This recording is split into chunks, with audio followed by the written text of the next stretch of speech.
जैसा कि हमने लास्ट एपिसोड में देखा था, इज़ुबी शिन्वू को बचा लेती है, जिससे शिन्वू को कोई चोट नहीं आती। पर इज़ुबी खुद को हर्ट कर लेती है। शिन्वू उसे दवा लगाते हुए कहता है, तुम ठीक हो, हमें हॉस्पिटल जाने की कोई ज़रूरत नहीं है। इज़ुबी स्माइल करते हुए हाँ कहती है। वो कहता है, और इसमें हंसने वाली क्या बात है? इज़ुबी कहती है, खुश तो मैं इस बात के लिए हूँ कि तुम मुझसे बात करने लगे हो। शिन्वू उस एक्सीडेंट को याद करता है। उसे वियर्ड भी लगता है। वो अपने रूम में जाकर सोचता है, कहीं इज़ुबी कोई भूत तो नहीं। यहाँ संग्युल इज़ुबी और शिन्वू की हेल्प करने के लिए बिल्कुल भी पीछे नहीं हट रहा था। ये देखकर उसके फादर काफ़ी इम्प्रेस थे, पर संग्युल की माँ वरिड। वहीं दूसरी तरफ इज़ुबी शिन्वू को फुल ड्रेस्ड अप देख काफ़ी खुश हो जाती है। वो उसका हाथ पकड़कर कहती है, थैंक यू शिन्वू, हम फिर से साथ साथ स्कूल जाएंगे। शिन्वू कहता है, तुम्हें पता है ना, ये हाथ बहुत एक्सपेंसिव है। ऐसा लगता है मानो वो पुराने दिन फिर से वापस आ गए।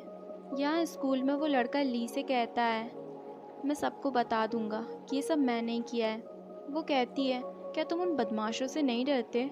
हाँ डरता हूँ, पर मैं खुद की नज़रों में और नीचे नहीं गिरना चाहता। शिन्वू और इज़ुबी की क्लास में एंट्री होती है। संग्युल और शिन्वू भी अब काफ़ी अच्छे दोस्त बन गए हैं। ली को भी अपनी गलती पर पछतावा होता है। वो शिन्वू को मैसेज टाइप कर ही रही होती है कि उसकी फ्रेंड वहाँ आ जाती है। सर जैसे ही क्लास में आते हैं, वो पूरी क्लास के सामने ली की सच्चाई सर को बता देती है। सर गुस्से में सभी की सीट्स एक्सचेंज कर देते हैं, शिन्वू ली के साथ और इज़ुबी संग्युल के। संग्युल इज़ुबी के हाथ में इतनी चोट देखकर कहता है, व्हाट हैपन? तुम्हें क्या हुआ? इज़ुबी कहती है, मैं गिर गई थी। संग्युल बाथरूम में शिन्वू को सुनाता है, अगर तुम इज़ुबी को प्रोटेक्ट नहीं कर सकते तो उससे दूर रहो। यहाँ दूसरी तरफ इज़ुबी को सारी लड़कियाँ घेर लेती हैं। वो उससे माफ़ी मांगती हैं जो भी उन लोगों ने किया। यहाँ तक कि ली की फ्रेंड भी अब उसकी दोस्त बनना चाहती थी। इज़ुबी और शिन्वू दोनों क्लास के बीच सो जाते हैं क्योंकि वो काफ़ी थके हुए थे। इज़ुबी की तरफ देखते हुए कहता है, आखिर उसमें ऐसा क्या है जो उसके लाख हर्ट करने पर भी तुम्हें वही अच्छा लगता है? जैसे ही वो लड़का उनके कंट्रोल से बाहर हो जाता है, वो किसी और लड़के को ढूंढ लेते हैं उनका शिकार बनाने के लिए। लाइब्रेरी में इज़ुबी एक बुक ढूंढती है। शिन्वू उसकी हेल्प करता है। वो कहता है, तुम हमेशा क्लास में हंसती क्यों रहती हो? इज़ुबी कहती है, नहीं तो। वो कहता है, मैंने देखा है, जब भी तुम संग्युल की तरफ देखती हो तो तुम स्माइल करती हो। तुम्हें पता है ना तुम कितनी स्टूपिड लगती हो?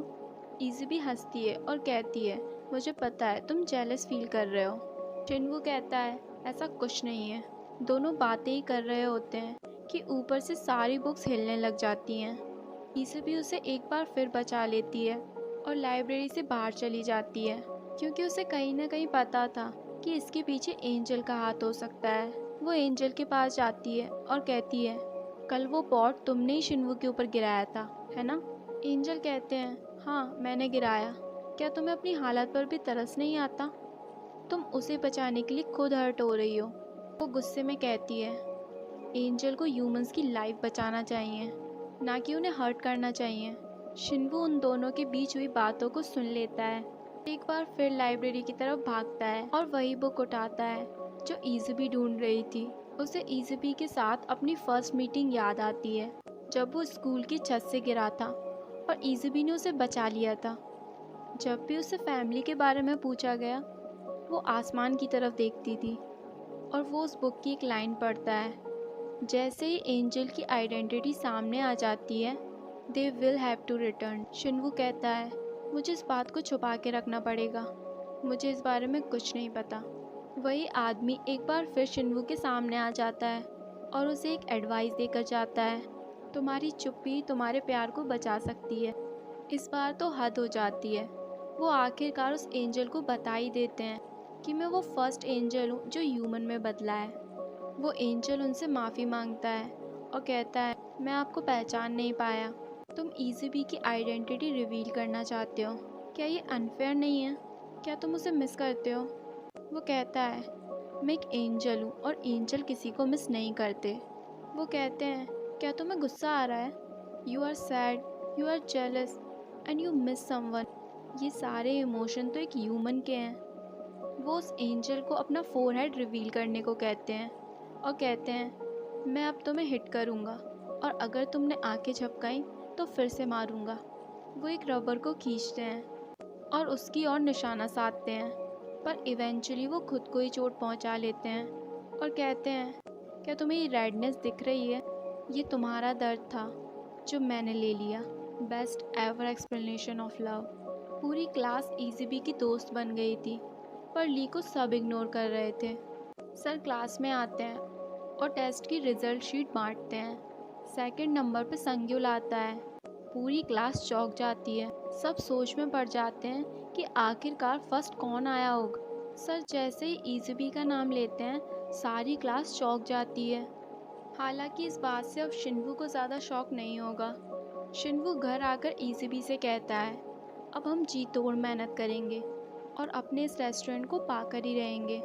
पर एक बात याद रखना, हम मेरे पेरेंट्स के बारे में कोई बात नहीं करेंगे। ईजीबी कहती है, पर तुमने मेरे दिल की बात कैसे सुन ली? शिन्वू कहता है, तुम्हारे चेहरे से ही झलक रहा है कि तुम अब यही बात पूछने वाली थी। तभी अचानक रेस्टोरेंट का फ़ोन रिंग करता है। ईजीबी फ़ोन पिक करती है और उन्हें 100 सर्विंग का ऑर्डर मिलता है। और फिर क्या, दोनों मेहनत करने में जुट जाते हैं। एक एक करके काफ़ी सारे फ्रेंड उनके रेस्टोरेंट में आ जाते हैं और सारे के सारे उनकी हेल्प करना चाहते थे। सभी फूड पैकेजेस लेकर ग्राउंड में पहुंच जाते हैं, जहां उन्हें ये पता चलता है कि ये प्रैंक उन तीनों बदमाशों ने किया था। उन सभी में फाइट होने ही वाली होती है कि ईज़ उन लड़कों के सामने आ जाती है और उन्हें फिंगर दिखाती है, इन सब से दूर रहो। शिन्वू डर जाता है कि कहीं वो अपनी कोई मैजिक पावर का यूज़ ना करे, जिससे सबको पता चल जाएगा कि एक एंजल है। वो उसको लेकर साइड में चला जाता है। सब दो दो के ग्रुप्स में बट जाते हैं और अपनी स्पेशल डिश को आने जाने वाले सभी लोगों को टेस्ट कराते हैं। यहाँ संग्युल को तो कुछ मेहनत करने की ज़रूरत ही नहीं होती। गर्ल्स उससे अट्रैक्ट होकर खुद ब खुद उसके पास आ जाती हैं। यहाँ दूसरी तरफ ली और उसकी फ्रेंड बातें करती हैं। ली उसे कहती है, क्या तुम भूल गई कि मैंने तुम्हारे लिए क्या क्या किया है? ऐसा क्या नहीं दिया जो तुम कभी भी अफोर्ड नहीं कर सकती थी? मेरे बिना तुम कुछ नहीं कर सकती। उसे काफ़ी तेज गुस्सा आता है। वो उसे हिट करने ही वाली होती है कि संग्युल की वहाँ से आवाज़ आती है, मुझे नहीं पता था तुम इस हद तक भी जा सकती हो। यहाँ दूसरी तरफ शिन्वू और ईज़बी को दिखाया जाता है। शिन्वू ईज़बी से कहता है, तुम्हारा बर्थडे कब आता है? ईज़बी कहती है, सच बताऊँ तो मुझे मेरा बर्थडे याद ही नहीं। वो कहता है, तो चलो, जब से तुम इस घर में आई हो उसी दिन से काउंट करते हैं। वो उसे एक पेज देता है और कहता है, हमारी सारी एनिवर्सरी की डेट इसमें लिख दो ताकि ये सब तुम्हारी मेमोरी बन जाए। अगर तुम बीमार हो या तुम्हें वियर्ड फील हो, तुम सीधे आके मुझे बताना। अब जाओ और सो जाओ, तुम्हें रेस्ट करना चाहिए, तुम थक गई होंगी ना। ईज़बी मन ही मन सोचती है, आज शिन्वू इतना वियर्ड बिहेव क्यों कर रहा है, पर वो समझ नहीं पाती। यहाँ सुबह सुबह संग्युल के फ़ोन में एक मैसेज आता है कि उसकी रियल मॉम फिर से शादी कर रही हैं। उसके पापा उसके रूम में आते हैं और कहते हैं, तुम्हारी मॉम शादी कर रही हैं, हमें उन्हें कॉन्ग्रेचुलेट करने ज़रूर जाना चाहिए।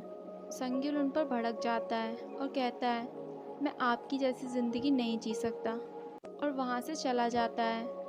संग्युल उस जगह पर पहुँच जाता है जहाँ उसकी मॉम की शादी हो रही होती है, पर वो बाहर से ही लौट आता है। रास्ते में उसे शिन्वू और ईज़बी मिलते हैं। संग्युल काफ़ी सैड होता है, पर ईज़बी के कहने पर वो तीनों एक कंपटीशन में भाग लेते हैं, जहाँ जो सबसे जल्दी खाना फिनिश करेगा उसे कैश मिलेगा।